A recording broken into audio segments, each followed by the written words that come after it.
വിവാഹം കഴിച്ചിട്ടില്ലാത്ത ഓരോ ആണും പെണ്ണും ജീവിതത്തിൽ ഏറ്റവും കൂടുതൽ ആഗ്രഹിക്കുന്നത്, എല്ലാവരും വിവാഹം കഴിക്കാൻ പ്രായമുള്ളവർ, വിവാഹം കഴിക്കാത്തവർ, അവരെപ്പോഴും അല്ലാഹുവിനോട് ദുആ ചെയ്യുന്നത്, പടച്ചവനെ എനിക്ക് സാലിഹത്തായ ഒരു പെണ്ണിനെ തരണം, എനിക്ക് സ്വാലിഹായ ഒരു ഭർത്താവിനെ തരണം. വിവാഹം കഴിക്കാനിരിക്കുന്നവർ അല്ലാഹുവിനോട് ഇങ്ങനെ ദുആ ചെയ്യുമ്പോൾ, വിവാഹം കഴിക്കാനിരിക്കുന്നവൻ അല്ലാഹുവിനോട് ഇങ്ങനെ ദുആ ചെയ്യുമ്പോൾ, വിവാഹം കഴിച്ചവൻ അല്ലാഹുവിനോട് ദുആ ചെയ്യുന്നത്, പടച്ചവനെ എനിക്ക് നീ നൽകിയ ഭാര്യയെ ഒന്ന് നന്നാക്കി തരണേ അല്ലാഹ്. വിവാഹം കഴിക്കാനിരിക്കുന്നവൻ ദുആ ചെയ്യുന്നത്, എനിക്കൊരു നല്ല ഭാര്യയെ തരണം. വിവാഹം കഴിച്ചവൻ ദുആ ചെയ്യുന്നത്, തന്നതിന് നന്നാക്കി തരണം. പെണ്ണുങ്ങളും അങ്ങനെ തന്നെയാ ദുആ ചെയ്യുന്നത്. എന്റെ പ്രിയമുള്ള സഹോദരിമാർ, 8ലും 9ലും പഠിക്കുന്ന മക്കൾക്ക് പോലും തന്റെ ഭർത്താവായി വരുന്നവനെ കുറിച്ച് ഒരുപാട് സ്വപ്നങ്ങളും പ്രതീക്ഷകളുമാണ്. അവര് ദുആ ചെയ്തുകൊണ്ടിരിക്കുകയാ, എനിക്ക് നല്ല ഒരു ഭർത്താവിനെ തരണേ എന്ന്.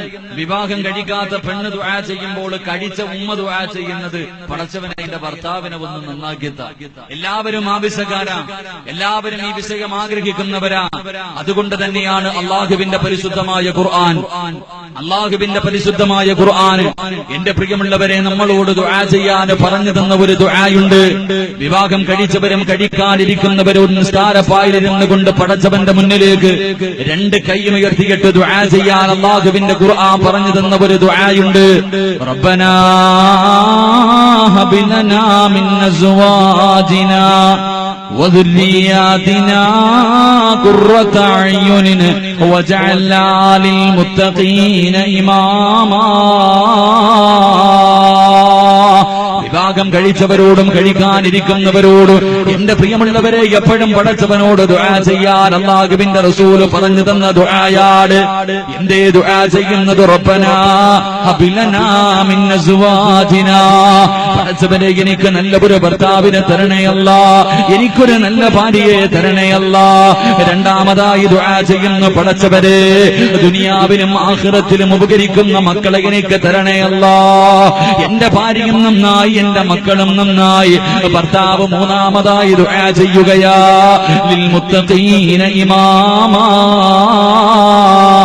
പടച്ചവനെ എന്റെ ഭാര്യയും നന്നായി, മക്കളും നന്നായി, ഇനി എന്നെ കൂടെ നന്നാക്കി തരണേ എന്ന് പടച്ചവരോട് നീ എപ്പോഴും ദുആ ചെയ്യണേ എന്ന് ഖുർആൻ പഠിപ്പിച്ചു തരുമ്പോൾ, പാതിരാത്രി കടന്നു വന്ന് എന്റെ പ്രിയമുള്ള സഹോദരങ്ങളോട്, സഹോദരിമാരോട്, എന്റെ പ്രിയമുള്ളവരെ പാതിരാത്രി ഒരുമിച്ച് കൂടി എന്റെ പ്രിയമുള്ളവരോട് ചോദിക്കട്ടെ, നെഞ്ചത്ത് കൈവച്ചിട്ട് ആത്മാർത്ഥമായിട്ട് നിനക്ക് പറയാൻ കഴിയുമോ?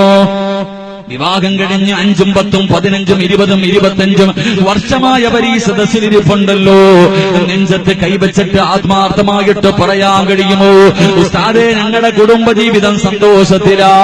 എന്റെ പ്രിയമുള്ളവര്, എന്റെ പ്രിയമുള്ള പെങ്ങൾക്ക് പറയാൻ കഴിയുമോ, ഒരു നല്ല ജീവിതമാണ് നിനക്കുള്ളതെന്ന് നിനക്ക് പറയാൻ കഴിയുമോ? എന്റെ പ്രിയമുള്ളവരെ, വിവാഹം കഴിഞ്ഞ് 25 കൊല്ലമായ വാപ്പയ്ക്കും ഉമ്മയ്ക്ക് പോലും ഇന്ന് പറയാ മടിയാട്. കാരണം എന്റെ പ്രിയമുള്ള എല്ലാവരും അഭിനയമാണ്. സിനിമാ താരങ്ങളെ പോലും വെല്ലുന്ന രീതിയിൽ ഇന്ന് ഭർത്താവും ഭാര്യയും അഭിനയിച്ചു കൊണ്ടിരിക്കുകയാണ്.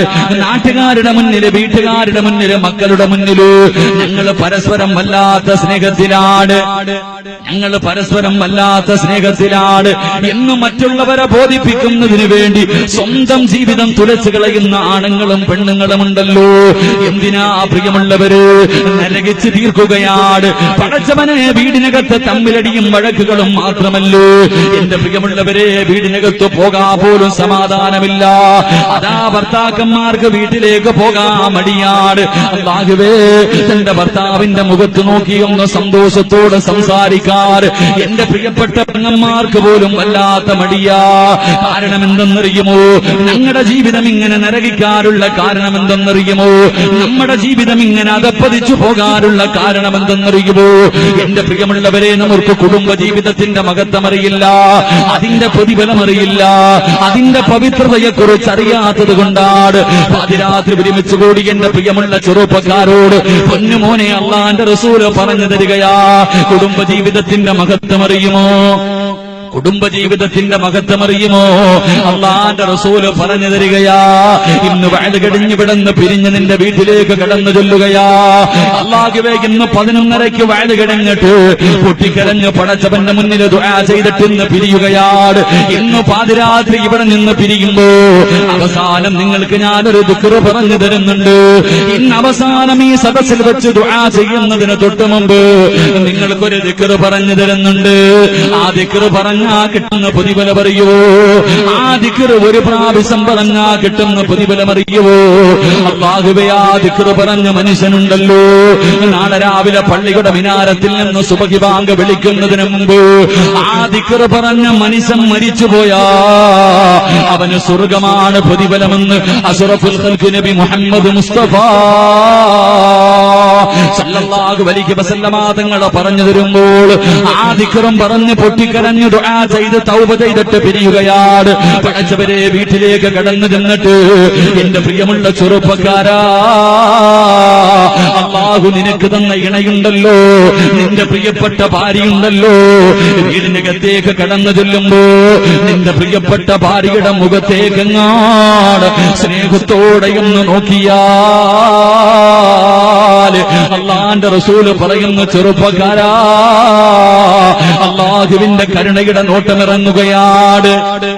ഭാര്യയുടെ മുഖത്തേക്ക്, തന്റെ ഭാര്യയുടെ മുഖത്തേക്ക് നീയൊന്ന് സ്നേഹത്തോടെ നോക്കിയാൽ അല്ലാഹുവേ, റഹ്മത്തിന്റെ മലക്കുകൾ നിന്റെ വീടിനകത്തേക്ക് ഇറങ്ങി വരികയാ. നിന്റെ വീട് സ്വർഗമാവുകയാ. ചെറുപ്പക്കാരാ, ഭാര്യയുടെ മുഖത്ത് സ്നേഹത്തോടെ ഒന്ന് നോക്കിയാൽ നിന്റെ ജീവിതം സന്തോഷമുള്ള ജീവിതമായി മാറുകയാണ്. അല്ലാഹുവിന്റെ കരുണ നിന്റെ വീടിനകത്തേക്ക് വർഷിക്കുകയാ. അല്ലാഹുവിന്റെ റസൂല് പറയുന്നു, ചെറുപ്പക്കാരാ, നിന്റെ പ്രിയപ്പെട്ട ഭാര്യയുടെ കയ്യിലെങ്ങാട്, നിന്റെ പ്രിയപ്പെട്ട ഭാര്യയുടെ കയ്യിലെങ്ങാട് സ്നേഹത്തോടെ നീയൊന്ന് പിടിച്ചാ അല്ലാഹുവേ, നീ ജീവിതത്തിൽ ചെയ്തു കൂട്ടിയ അപരാധങ്ങളുണ്ടല്ലോ, ജീവിതത്തിൽ അറിഞ്ഞും അറിയാതെയും ഒറ്റയ്ക്കും കൂട്ടായി ചെയ്തു കൂട്ടിയ അപരാധങ്ങളെ കുറിച്ച് നിനക്ക് ഓർമ്മയുണ്ടല്ലോ. അല്ലാഹുവിന്റെ റസൂല് പറയുകയാ, സ്നേഹത്തോടെ ഏതെങ്കിലും ഒരു ഭർത്താവ് തന്റെ പ്രിയപ്പെട്ട ഭാര്യയുടെ കയ്യിലൊന്ന് പിടിച്ചാൽ റബ്ബേ, ചെയ്തുപോയ അപരാധങ്ങളുണ്ടല്ലോ, ചെയ്തുപോയ പാപങ്ങളുണ്ടല്ലോ, കൈകളുടെ വിരലുകൾക്കിടയിലൂടെ പടച്ചവന് പുറത്തു തരികയാ. ഭാര്യയുടെ കയ്യിലൊന്ന് പിടിച്ചാ കിട്ടുന്ന പ്രതിഫലമാ.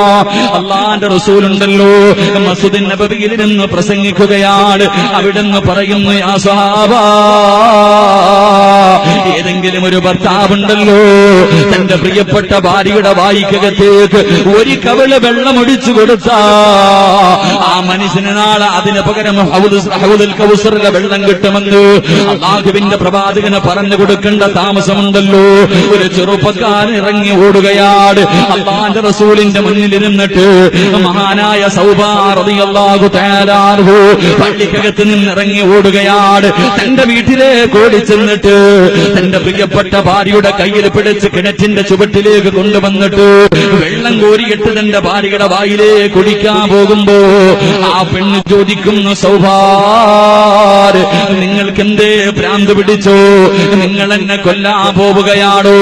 ആ സമയത്ത് ആ സഹാബി പറയുന്നു, പെണ്ണ്, ഭാര്യയുടെ വായിക്കകത്തേക്ക് ഏതെങ്കിലും ഒരു ഭർത്താവ് ഒരു കവള് വെള്ളമൊഴിച്ചു കൊടുത്താൽ ആ മനുഷ്യന് ഹൗദുൽ കൗസറിലെ വെള്ളമാണ് പ്രതിഫലമെന്ന് അല്ലാഹുവിന്റെ റസൂല് പറഞ്ഞിരിക്കുന്നു. പെണ്ണ്, ആ പ്രതിഫലത്തിന് വേണ്ടിയാണെന്ന് ആ സഹാബി പറയുമ്പോ എന്റെ പ്രിയമുള്ള പെങ്ങളെ, ഭർത്താവിന്റെ മുഖത്ത് നോക്കിയൊന്ന് പുഞ്ചിരിക്കാൻ മടിയാ. എല്ലാവർക്കും വാസിയാണല്ലോ, എല്ലാവർക്കും വൈരാഗ്യമാണല്ലോ. എന്റെ പ്രിയമുള്ള പെങ്ങളെ, തന്റെ പ്രിയപ്പെട്ട ഭർത്താവിന്റെ മുഖത്ത് നോക്കിയിട്ട് സ്നേഹത്തോടെയൊന്ന് ചിരിക്കാൻ കഴിയുമോ? സ്നേഹത്തോടെയൊന്ന് ചിരിക്കാൻ കഴിയുമോ? അല്ലാഹുവിന്റെ റസൂല് പറയുകയാ, ഭർത്താവിന്റെ മുഖത്ത് നോക്കി ചിരിക്കുന്ന ഭാര്യയ്ക്ക് പടച്ചവൻ കൊടുക്കുന്ന, അല്ലാഹു കൊടുക്കുന്ന പ്രതിഫലം എന്തെന്നറിയോ? പാതിരാത്രി ഒരുമിച്ച് കൂടിയ പെങ്ങളെ, ഇന്ന് വയല് കഴിഞ്ഞ് പിരിഞ്ഞ് നിന്റെ വീട്ടിലേക്ക് കടന്നു ചൊല്ലുമ്പോ റൂമിനകത്ത് രോഗം പിടിച്ചിട്ട് അല്ലാഹുവേ, സൗന്ദര്യമെല്ലാം നഷ്ടപ്പെട്ട് മുടിയെല്ലാം നിറച്ച് വീടിന്റെ റൂമിനകത്ത് കിടക്കുന്ന നിന്റെ പ്രിയപ്പെട്ട പ്രിയതമനുണ്ടല്ലോ, ആ ഭർത്താവിന്റെ മുന്നിലേക്ക് കടന്നു ചെന്നിട്ട് ആ മനുഷ്യന്റെ മുഖത്ത് നോക്കിയൊന്ന് പുഞ്ചിരിച്ചുകൊണ്ട് നിന്റെ കൈയെടുത്ത് നിന്റെ ഭർത്താവിന്റെ തലയിലൊന്ന് തലോടി നടപടിയാ. അള്ളാന്റെ റസൂല് പറയുന്ന പെങ്ങള് ഭർത്താവിന്റെ മുഖത്ത് നോക്കി പുഞ്ചിരിച്ചിട്ട് നീ കിടക്കുകയാ. നാളെ രാവിലെ പള്ളിയുടെ മിനാരത്തിൽ സുബഹി ബാങ്ക് വിളിച്ചു കഴിയുമ്പോ അവിടുന്ന് വിളിച്ചു പറയുന്നു ഇന്നാ ലില്ലാഹി വ ഇന്നാ ഇലൈഹി റാജിഊൻ. നീ മരിച്ചുപോയെന്ന് വിളിച്ചു പറയുകയാ. ഈ നാട്ടിലെ പെണ്ണുങ്ങൾ മുഴുവനും വെള്ളത്തുണിയിൽ കുളിപ്പിച്ച് കിടത്തിയിരിക്കുന്ന നിന്നെ ഒന്ന് അവസാനമായി കാണാ.